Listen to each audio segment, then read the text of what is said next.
Hello, Year 9. Thank you very much for your interest in GCSE drama. This is Mrs. Sladen, and I just wanted to go through with you some details about what GCSE drama involves. Obviously, I would have liked to have gone through this with you in school in person, but given that we can't be in school at the moment, I thought that this would be the next best thing. So firstly, if I can just give you an overview of what the GCSE drama course involves, then you'll have a good understanding of what you would be doing if you decide to choose it for one of your options. So the course is broken down into three separate areas. There is a written exam, which is worth 40% of the final mark. You would sit this at the end of year 11. There is two practical assessments, one a devising assessment, which is worth 40%, and the other a scripted assessment, which is worth 20%. So I suppose the key thing for you to notice there is the fact that the course is 60% practical, but there is importantly that 40% written exam, which of course you have to also bear in mind. So if I can just go through each section of the course with you, then that will hopefully help you in being able to make your decision as to whether or not GCSE drama is the right course for you. So I mentioned to you in the previous slide that there is a written exam. Now you can see from the information I've put on the slide here that the written exam is 1 hour and 45 minutes long. There are three different sections to this exam and they're detailed down below here. Firstly, there is a multiple choice section where you have to answer questions on professional theatre maker roles and drama terminology. Secondly, there is a section on a set text. You can see at the top here there is a list of different set texts that are available for us to study. We at Millthorpe studied Blood Brothers. It's a fantastic play by Willie Russell, and you would have to, in section B, answer 4 questions about how you would perform one of the scenes from that play. Finally, section C, you have to write about the work of a live theatre production that you have seen. So you would choose an actor within a theatre production that you have been to see, and you would have to write about how they performed their role to great effect. We both on the course go and see live theatre productions, but we also have a subscription to something called Digital Theatre Plus, which enables us to be able to access live theatre productions and watch them back online. The exam is 1 hour and 45 minutes long. It's worth 80 marks. And as I say, you would sit this exam at the end of year 11. So the next section to talk you through is the devised exam. So devising is where a group of actors make a piece of theatre together. And this is a really important part of the GCSE drama course. In fact, it's worth 40% in total. So there is detail there from the exam board, but I've broken it down for you a little bit more into what it is that you would actually have to do. So essentially, for this assessment, you create and perform an original piece of theatre, and it would be around 20 minutes in length. You'd work in groups of 5 or 6 on this. You take inspiration from a stimulus, so I would give you something to inspire your piece. It could be a piece of music, it could be a photograph, it could be a newspaper report, a poem, the list goes on. From there you would choose the style and genre you would like to perform in. Importantly, you have to state your artistic intention, what it is you're trying to achieve in your piece, and then you would rehearse and create your piece together as a group. Finally, you would perform your piece to an audience on an evening in school, and this would be examined by your teacher, me, but also moderated by the exam board. You would document this process in a devising logbook, so even though this is 40%, there is still a written element to it. So there, devised drama, 40% of the final mark. And here are just some images of my current Year 11 students. They performed their devising drama exam in about November time of this year. You can see lots of really different images here, as each different devised piece is completely different. As I've said, it's a really creative process and certainly one that my students tend to really enjoy performing. And so then the final 20% of the course is made up doing what's called text in practice, which is a scripted exam. So we would study a play for this, and then ultimately you would go through the process that an actor would go through in preparing to perform a piece of scripted theatre. So you'll perform 2 extracts from a published play, and each extract would be no more than 20 minutes in length, depending on the group size. You would choose to perform either a monologue, a duologue, or a group scene from the play. Again, you would need to state state your artistic intention, so what it is you're trying to achieve or show in this scene.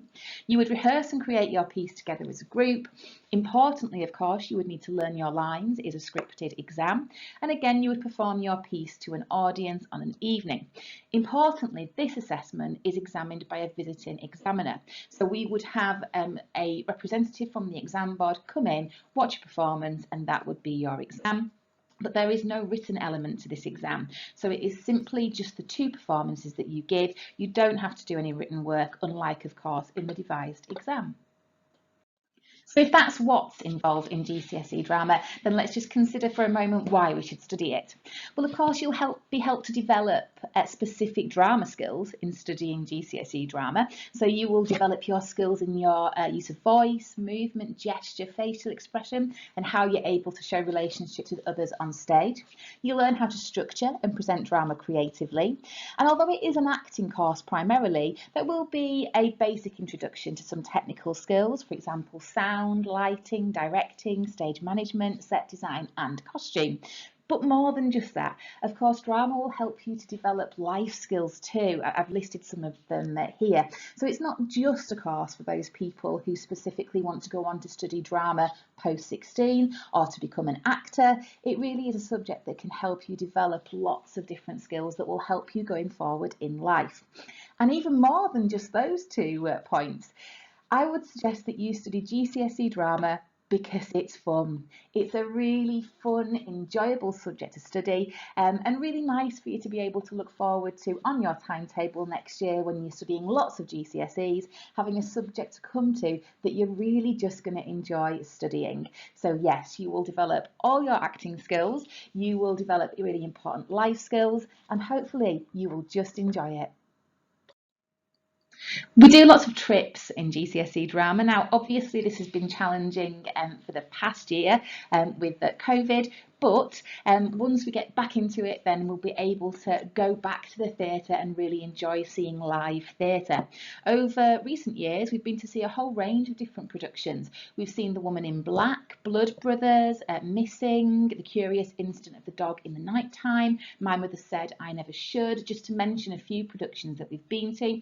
And every year we also go to the Aesthetica Film Festival, which takes place in the centre of York. So there's lots of enrichment that we do around drama as well. It's not just about performing yourself, it's about performance appreciation, about being able to watch other performers and actors perform and being able to say what makes their performance work so good. One of the questions that I often get asked about GCSE drama is who can pick it, who can study it?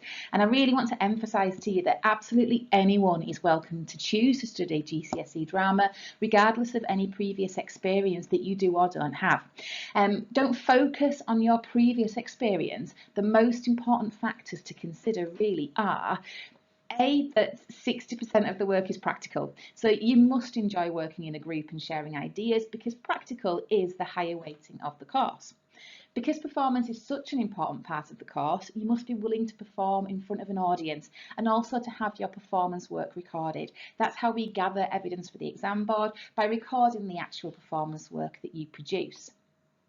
You must have a focused and positive attitude so others want to work with you. I've talked already about how drama involves a lot of collaboration. So you've got to, of course, be that positive force in the room that people want to work with. You must be prepared to do the written element of the course and be organised to meet deadlines so that you don't fall behind. The written side is an important part of the course at 40%. You must have good attendance. This is really important so that you don't let the people that you're working with down. People will be relying on you in this course. You'll be part of their group and part of their performance. And if you're not there, simply they won't be able to rehearse as effectively. It's important that you're motivated and can work independently and manage your own group work. As I say, there will be a lot of independent work on this course. Lots of times that I will be asking you as students and as groups of students to take control of your piece and to put in your own creative ideas. You must want to see live theatre. I mentioned on the previous slide that we do go to see lots of different productions when we're able to. So you must really want to see and to enjoy live theatre.